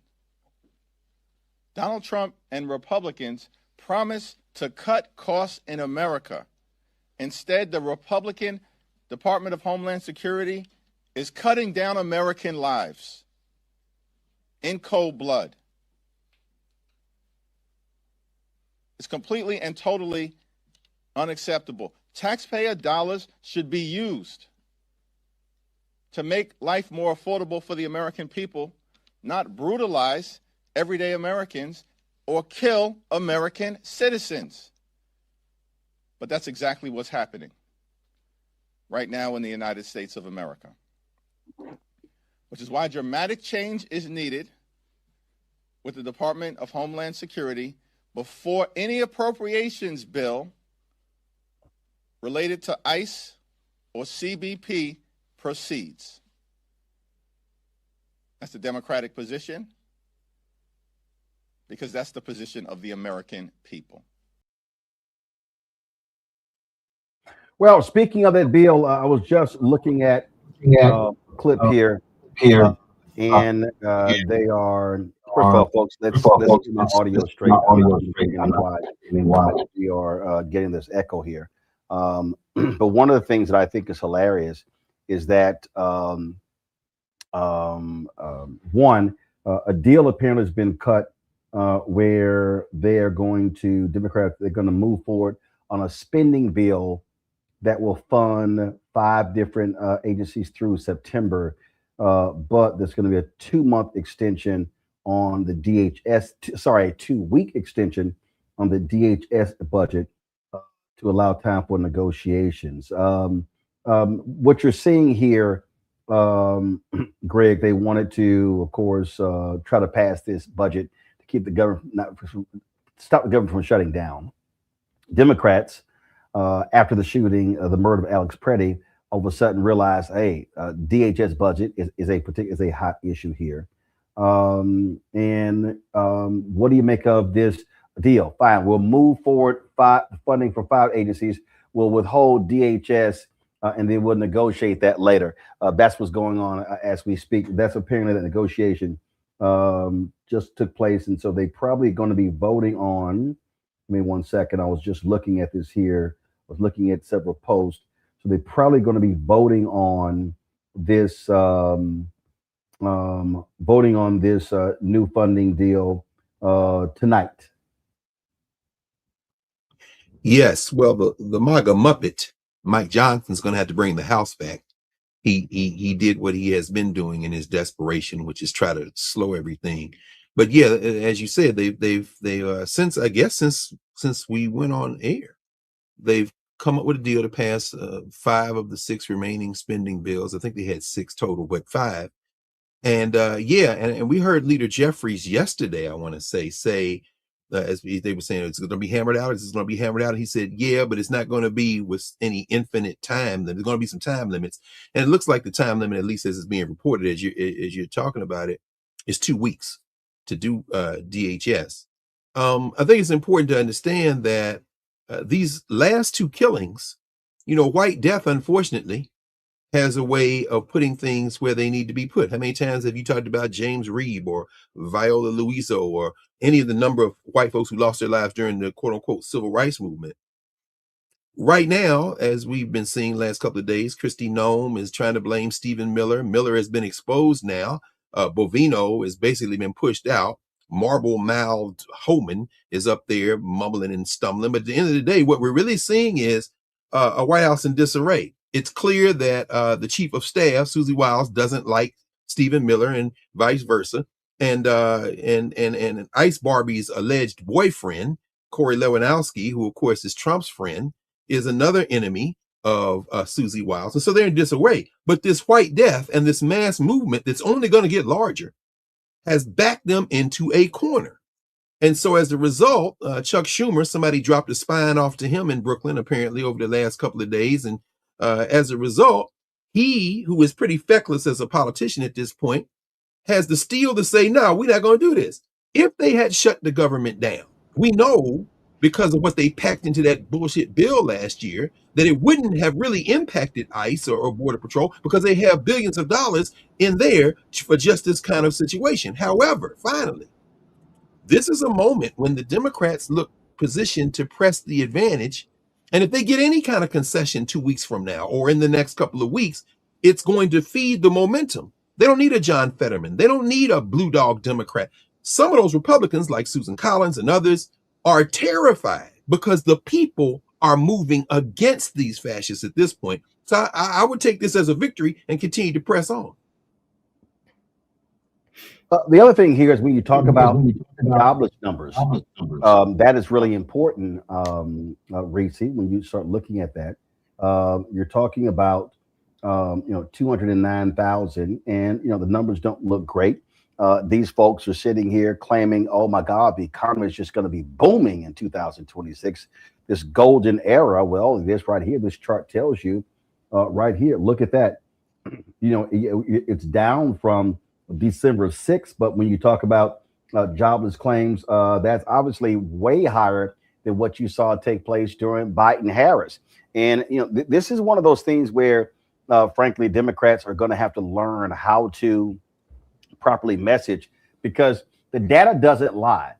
When Republicans are in the White House, then you have deficits, you have recessions, Democrats job growth. I don't understand how the numbers can be on your side and you lose the perception that Democrats are bad for the economy, Republicans are great. Yeah, because they still talk about egg prices. Like, that's old news. People ain't got no fucking job. Okay, you can't get a new job. You can't leave your shitty job. You got to go back into the office. You can't sell your house. You can't buy a house. You can't afford shit. That's really what people are experiencing. But here we go, talking about egg prices. The reality, though, is that Donald Trump broke the economy. He inherited an economy similar to what he did. He inherited a strong Obama economy. He could have coasted more or less. You know, people would have been happy. The rich would have been happy with their tax cuts. And had he simply stuck to that, people would be in much better shape. But no, he came in here and took a freaking chainsaw to the economy and to the United States economic standing with his unhinged, erratic, and pointless tariffs. So he spooked the entire corporate community. They didn't want to invest in capital expenditures. They didn't want to invest in expanding their workforce. They had to buy a whole bunch of goods to avoid tariffs, and then they had to find other sourcing, and they had to eat the inflation from the tariffs. So there has been destructive policy on top of a destructive policy. And there was news today about how America is trying to sell natural gas to Europe, and there were almost no takers for American natural gas. And so that we can make socks great again in America and make t-shirts great again in America, the low value goods that he's trying to bring back in terms of manufacturing, as opposed to the chips and the other things, we're no longer able to sell higher value goods to the rest of the world because they're like, go to hell, America. Y'all are fucking crazy. We're going to make deals without you. There's a new world order. Canada has already declared that. And so there's really no end in sight to the carnage that Donald Trump has done to the economy. And as more of these big, ugly bill provisions go into play, it's going to get even worse. But at least we're not looking at another shutdown. I think that Democrats played this well. It is a gift to Republicans to kind of create any kind of distance. And you'll notice there were 8 people who voted with the Democrats on this. That's a large number, in particular when the topic is immigration, because they want to create distance between this Trump regime and the murders of American citizens and what they're trying to say that they want to do. And so this is a win-win situation. It's very rare that that happens in Congress. And it seems to be from some of the sentiments I'm seeing online that Democrats are getting credit for this. So, but unfortunately, things are not going to change in terms of the economy, not with Donald Trump at the helm.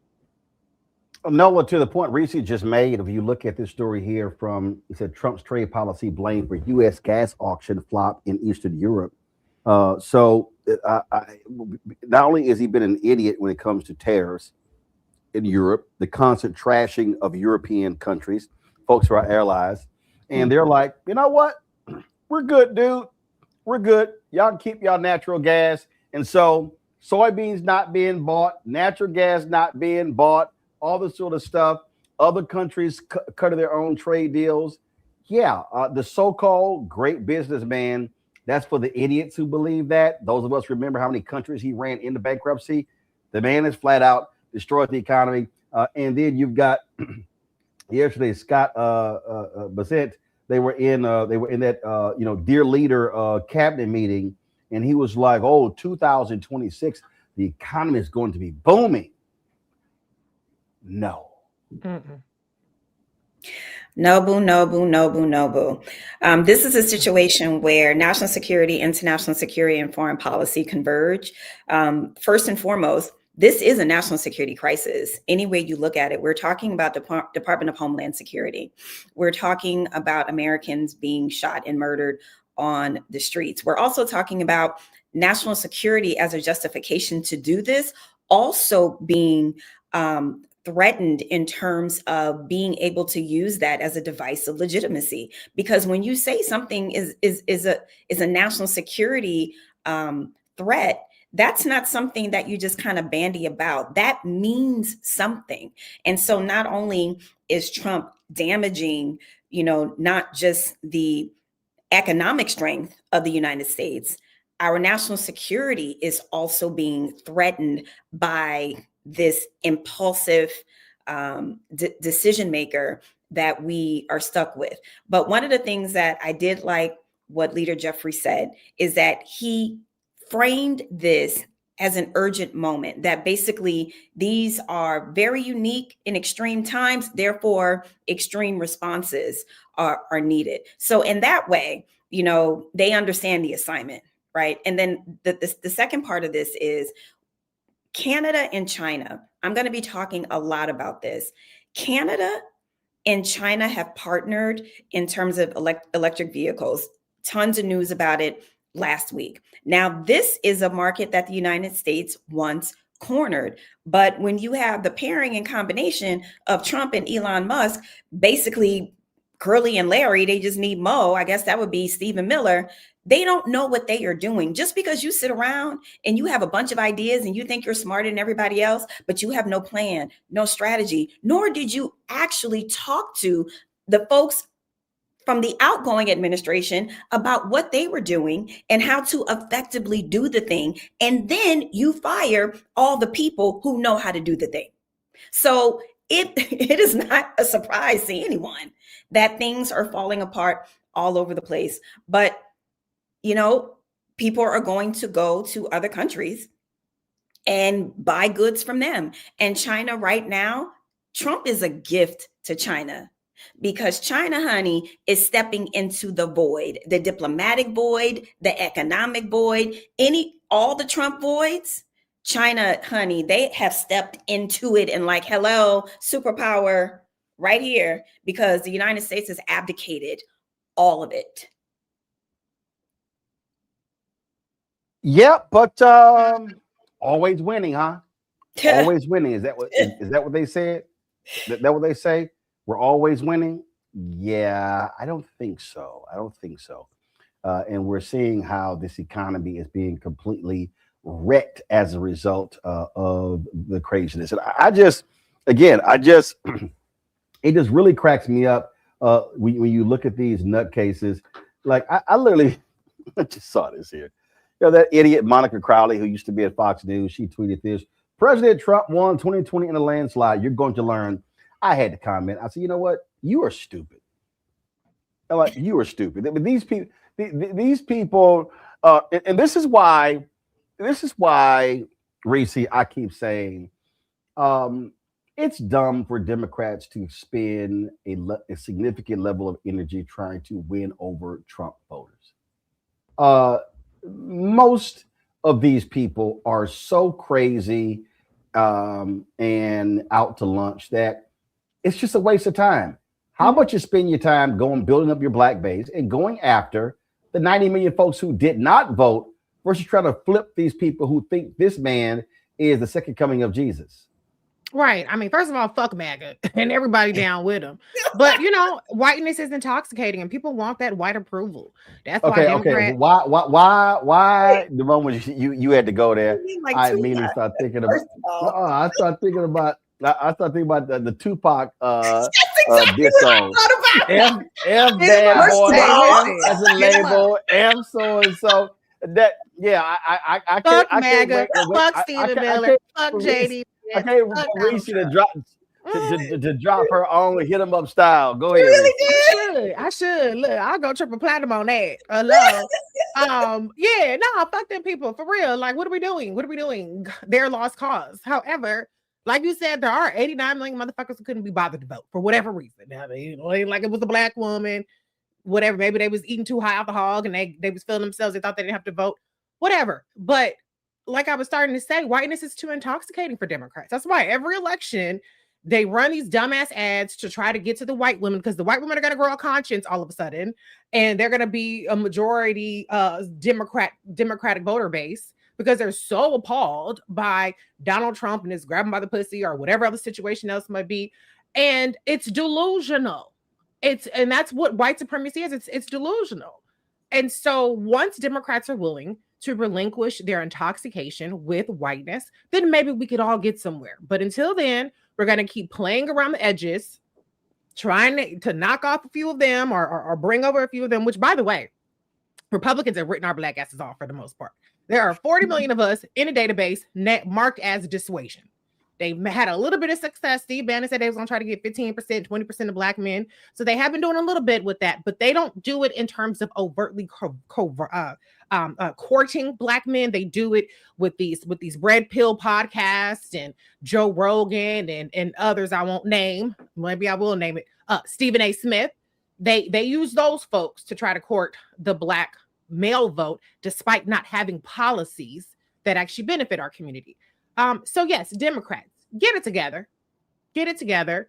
You are so afraid of scaring off the white voters that you have by overtly courting black voters or different demographics, that you're not doing enough to build that credibility with our voters and to build that energy.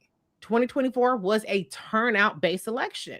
It wasn't a conversion election. And that's what they went for. And that's why we lost. Now, you could say it was rigged. You could say they cheated, all that kind of stuff. We did not let it get out of cheating distance. And so when you don't vote high enough so that they can't cheat their way into the White House, then this is what you get.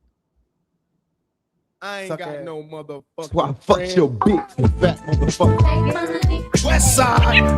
Boy, you know who the realest is. Hey, elbows up. Hey, first off, and the click you claim, West Side. We started like top on it. Elbows up. They should have been playing that at Davos after Mark Carney finished, because that's exactly what he was saying. Lit them up. Hey, you see, Starmer just came back from China. China told the UK, your people can come here without a visa for up to a month. The EU has made a deal with China now on foreign investment. The United States, y'all, let's just be very clear. Headline: the United States finished. Now, all you descendants of slave Negroes that want to wrap your arms around your master, do yourself a favor. Since the snow days are here, just take a couple hours and surf the web for international news. Please understand, the Trump crime family now, they trying to put together a rogues gallery of people with this damn $1 billion a piece board a piece so they can go out here and build condos on the bones of the Palestinians. But guess what? That too is not going to work. And guess what? They invaded Venezuela.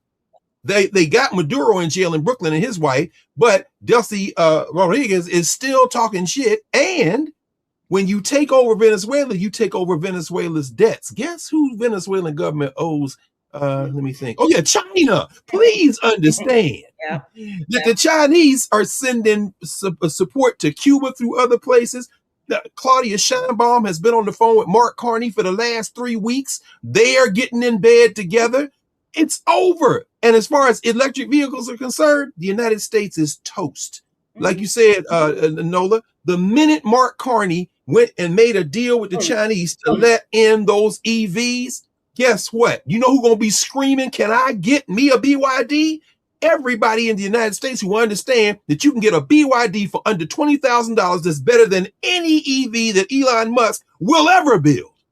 The market is going to crush the United States of America. So you descendants of slaves who love your master so much, cling to him. The rest of us are going to look to the rest of the world while we got a little time.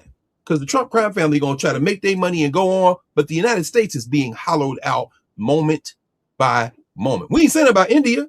Modi has told Lula da Silva in Brazil, why don't you come check me out in the next couple of weeks? This thing is over. All right. That's all right. Wait for it. I'll tell you who I really love watching is Chicago Mayor Brandon Johnson.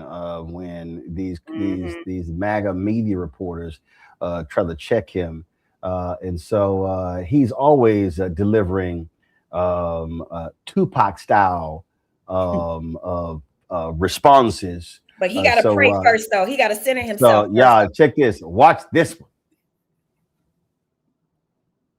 Mayor Johnson, since Sunday, I've had over 300,000 real Chicagoans reach out to me and express their anger that instead of plowing the streets, the first responsibility of the mayor of the city of Chicago, clean, safe streets, you are out protesting ICE.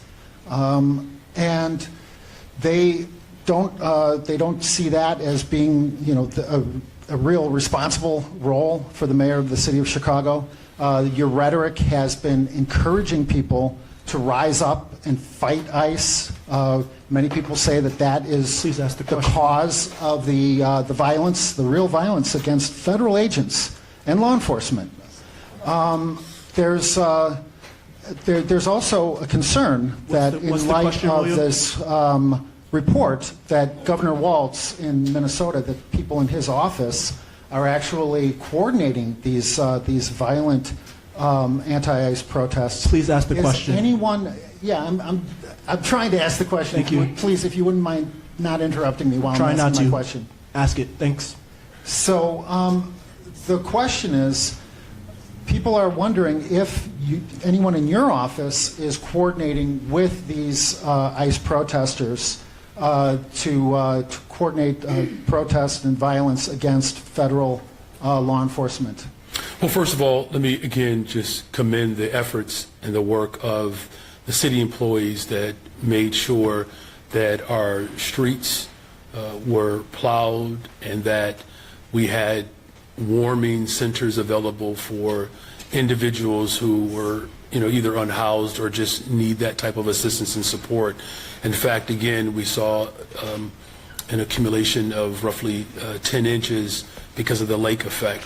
And so those hardworking men and women serve this city honorably. So no, as the mayor of the city of Chicago, I do not personally plow streets, but we do have hundreds of workers that ensure that that work is complete, and they did that. We were able to ensure that the people of the city of Chicago were able to get up on Monday morning. No one was stuck. No one had to be dug out. They were able to go to work, and children were able to go to school. As far as using my platform to speak out against an administration that's murdering people in the streets of America, that's well within my right and my authority in this moment. And quite frankly, any notion to suggest that somehow that peaceful protest and the petitioning of this government is somehow antithetical to who we are as a democracy, I will call into question how much that person actually loves this country. In fact, to not protest in this moment would be a derelict of duty, particularly at a time where we see the rise of tyranny and fascism that threatens the sensibility of our humanity. So of course I'm going to use my platform, as those who have come before me, to make sure that we have a democracy that works for all people. Working people are struggling right now in this moment, and they are afraid and they have a great deal of anxiety because of what this administration is doing, taking food assistance away from people, taking housing opportunities away from people. Healthcare costs continue to go up. So the protest, I believe, has to match the energy, quite frankly, that's coming from the White House. So yes, I'm going to continue to encourage people to rise up, lift their voices up against this authoritarian rule, because if we do not do that, all of us will be subject to the type of harm and cruelty that this administration wants to continue to spread against the hardworking people of this country. First of all, that idiot is always asking the mayor this. This is when you know you lying. Didn't no 300,000 people reach out to you.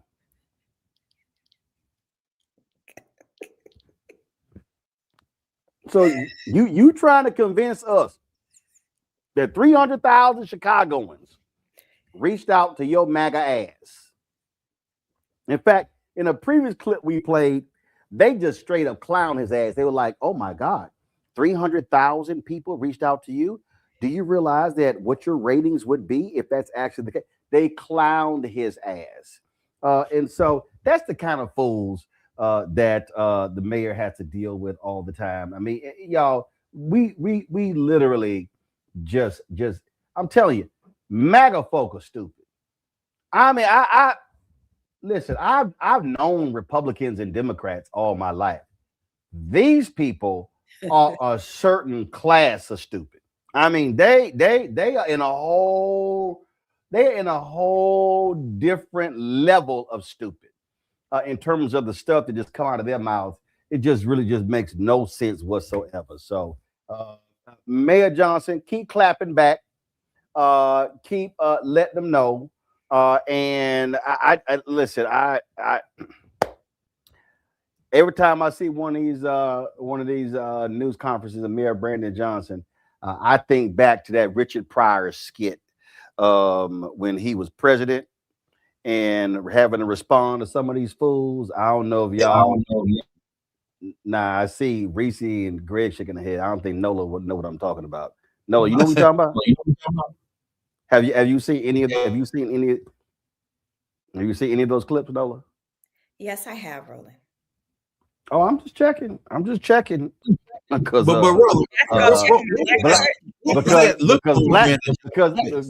Black Card Patrol is on duty. Say it again, Greg. What was that look on the mayor's face? Because you saw how Ilhan Omar was going to dot the eye that white boy. They put that vinegar on it. The only thing saved his ass was the white boy who grabbed him. Because I was in the camp in Somalia. I will ass. But what was that look on Brandon Johnson's? I told you. No, the look on the mayor's face was, here this motherfucker. That's what that was. That's what that was. That's what that was. That was like, I'm about to cuss this fool out again. Let me go to a quick break. We're gonna come right back. Shop Black Star Network, our marketplace segment. So we'll be right back.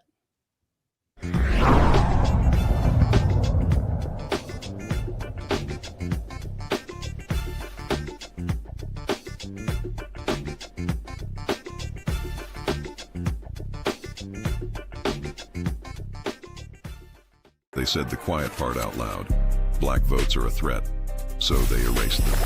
After the Supreme Court gutted the Voting Rights Act in 2013, Republican legislatures moved fast. New voter ID laws, polling place shutdowns, purges of black voters from the rolls. Trump's Justice Department didn't stop it, they joined in. In 2018, his DOJ backed Ohio's voter purge system, a scheme that disproportionately erased black voters. Their goal, erase black votes and political power. Yeah, that happened. These are the kinds of stories that we cover every day on Roland Martin Unfiltered. Subscribe on YouTube and download the Black Star Network app. Support fact-based independent journalism that centers African Americans and the issues that matter to our community.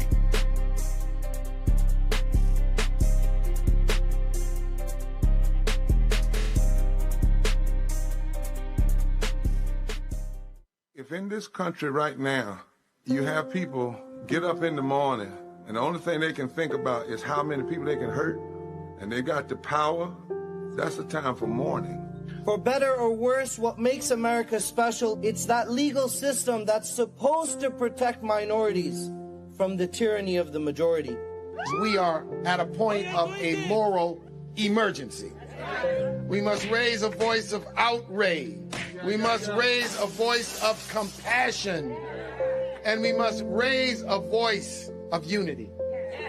We are not in a crisis of party versus party. We are in a crisis of civilization, a human rights crisis, and a crisis of democracy itself.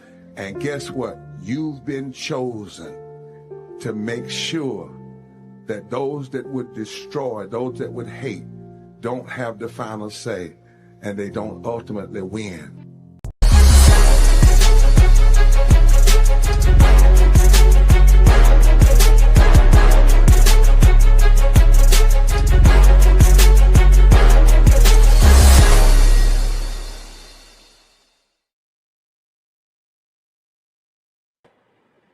All right, folks, what do you get when a beauty industry innovator teams up with a supermodel? Well, you received Glowissima, a skincare collection that celebrates the evolving beauty needs of women of color through clean and effective formulations. Dana Hill Robinson and Cynthia Bailey join us right now. Hey, how y'all doing? Hey, Martin, how are you? What's happening? Glad to see both of y'all here. All right, always good to see you. How did this come together? I can't hear you. You can't hear? I can't hear. You can't hear me either? All right. I can hear you, but I can't hear Roland. Cynthia, we can hear you. We can't hear Dana. Dana, I can hear you. I cannot hear. Cynthia, can you hear Dana? I can hear everybody. All right, so we got all of that. Can't hear. All right, so Keenan, work with Dana, and I'll talk to Cynthia. We'll figure it out. All right, Cynthia, how did this collab start? Where did it begin? Okay, so Dana and I go back like 30 years. We knew each other in New York coming up. So we've been friends for a long time. So the friendship started long before the business started. And she is a beauty brand. I am a beauty brand. We've both been in this world for a long time in terms of our career and the things that we do. I was a model. She worked at Vogue, beauty editor, all of the things. And we always wanted to do something like this together. And it was all about timing. It was never the right time. And finally, last year, we finally made it happen. And so y'all got together, y'all said, all right, let's do this. And so who then began to do what? How did y'all begin to put this company together? All right. So once Dana approached me about us doing Glowissima, I pretty much had to say, okay, I'm in. I've always wanted to do this, but I'm going to need you to do some of the heavy lifting. So that means like a lot of the grunt work. I mean, I hate to say it, but she kind of had to carry a lot of that stuff, all of the Zooms, our products, all of the ingredients come from New Zealand. It was like a long process, and we didn't want to just throw something out there because I'm on TV and because of her experience. We really wanted to make sure we came up with 2 products, and these are the 2 products that we have right here that actually really work. We tested these products for about 8 months before we popped out, and they work. And anyone, I can't wait to send you some, Roland, as a matter of fact. And here's the great news. Well, I don't know if it's great for Dana, but Dana has super sensitive skin. I do not. So everything would go past me because I don't really have sensitive skin. But Dana was like the true test of what really worked for pretty much everyone. All right, that's cool. So what type of products and how many different products? Dana, can you now hear us? Yes, I can hear you now.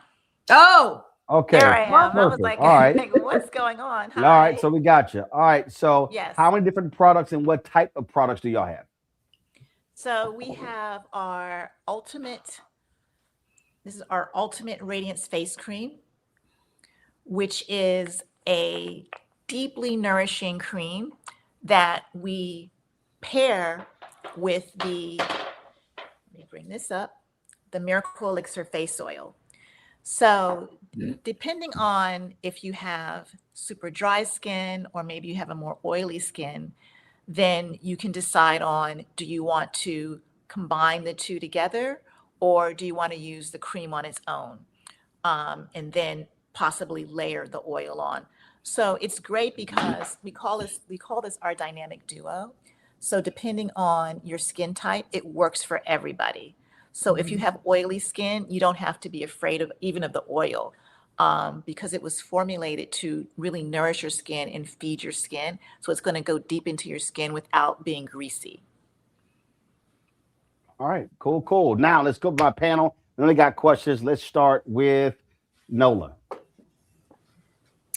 Oh my goodness. So first of all, thank you so much for talking about these products, especially right now when the skin is going through a lot, especially when you live in cold climates like we are here. So my question is, are you going to scale? Like what comes next? What can we look forward to? Sure. So we are working on a cleanser, a serum, an eye cream, and an exfoliator. And also we're working on a body care line. So you can see some new things coming in 2027 or a little bit later this year. Reese. Thank you both for being here. Cynthia, I'm a huge fan of yours, of course. Hi. Thank you. So my question is, okay, so this is a moisturizer and an elixir. Yes. Do you guys have recommendations on how this can kind of integrate with other products? Have you had any partnerships, or are you just saving it for when you guys actually release your exfoliator and your skin cleansing products? Right. Okay. So the beauty of our 2 products is the fact that they actually work well with other products that you already have. So it's not like, no one really uses just one company. Women, we use a lot of different things. And what I love about our cream and our elixir, it goes really well with whatever else works with you. And I mean, we made it easy. I was really determined. Well, I was really focused on keeping it simple to like introduce these products, because I felt like we needed the foundation before we put the house on it. And I knew once we had everyone sold on these two products, then they would be excited to try the new products that we plan on introducing. Greg. Thank you, Roland. Thank you, sisters. Sister Betty, I think your daughter Noelle, her first year at Howard, took freshman seminar with us. Memory serves me correctly. So yeah. Oh my goodness. Yeah, absolutely. So tell her hello from Dr. Carr. But I will. Absolutely. I wanna ask you about the question of dark spots and hyperpigmentation. Yes. I know there's Yes. How do these products work in that way? And I'm asking out of ignorance, because I'm thinking about how people talk about skin bleaching and all that, but I know this is not that. So could you explain what hyperpigmentation is? All right. I'm gonna say a little bit, and then I'm gonna let Dana jump in. So we can't say that our moisturizer basically eliminates that, but I will say from using it and from all of our friends and family and customers that have tried it, it actually does fade dark spots. It really does, but we can't say that it does, but it actually does. And we have all these amazing ingredients inside of our products, like Manuka honey, kiwi oil, sea buckthorn oil, like all these different amazing oils in here that work when it comes to hyperpigmentation. And Dana, you can jump in, because I know you have a lot to say about this part. So when we were formulating the products, we wanted to create a very effective cream and oil that was going to help with the hyperpigmentation, but in a gentle way. So we chose botanicals with high vitamin C properties, such as a kiwi seed oil, the kakadu plum, the sea buckthorn oil, and all of these. There's desert lime, finger lime, and these are all natural botanicals that are high in vitamin C, and they work together synergistically to help brighten your skin and get rid of hyperpigmentation. And one of the ways I tested it, I have a cat who's constantly scratching me, and I have all these get all these little scratches. So one of the ingredients, sea buckthorn oil, is if you put that on any kind of a scratch or a burn, it heals it up really quickly, and it doesn't leave a scar. So I knew I wanted that to be one of the key ingredients, and we have them in both of the products. So again, we're not going to say, oh, we're bleaching your skin, but it helps to fade hyperpigmentation and just gives you that glow. Gives you that glow, like you can see. Well, that's why it's called Glow East about it. So also too, it really feeds your skin. I just turned 60 years old. Yes. And I've been using the products for about 1.5 years, and you can see, like, it works. It works. Not only that, it helps with fine lines, and it helps to firm your skin, and it's all done with natural botanicals. So you're not going to find any harsh ingredients. I have super sensitive skin, and it's very, very effective. And can I just say this really quick too? Yes, go ahead. Oh, I'm sorry. I didn't mean to cut you off. I don't know how much time we have, but I wanted to make sure I threw out that this is definitely not just for women.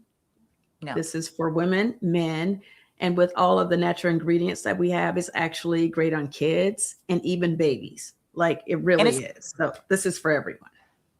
And it's great too if you have eczema. Cynthia can speak on that, because Noelle.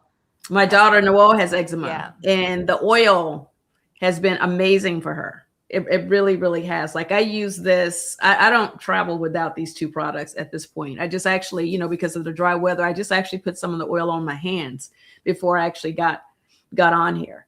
And I know a lot of people think that oil is not our friend when it comes to facial products, but it is. It is. We actually, no matter if you have dry skin or oily skin, your skin actually still needs oil. So this is a great duo. You basically put the moisturizer on, and then you kind of seal it in with the oil. I am busy, so I just mix it up all together and keep it moving. But I know that Dana actually uses it, the moisturizer first, and then she pats it in and seals the oil in. All right then, folks, check out Gloisima. Go to shopblackstarnetwork.com. If you go to the website, you can purchase the products there. You can see all the products right there on the website. And so please support these Black-owned companies. Normally, I actually have the products with me, but because of the snow and the ice and the dangerous conditions in D.C., we're totally virtual this week to keep our whole staff safe. And so we'll, of course, have those products on our table there in our studio where we have all the products from the Shop Black Star Network. So let me thank Dana and Cynthia for being on the show, and we appreciate it. Good luck with the company. Thank you so much. Thank you so much. And Roland, you have to try this oil on your beard. Oh, yeah. All right. We'll try that. Well, look, I spent a lot of time in the sun playing golf, so my golf tan has disappeared. You might see this oil some right there.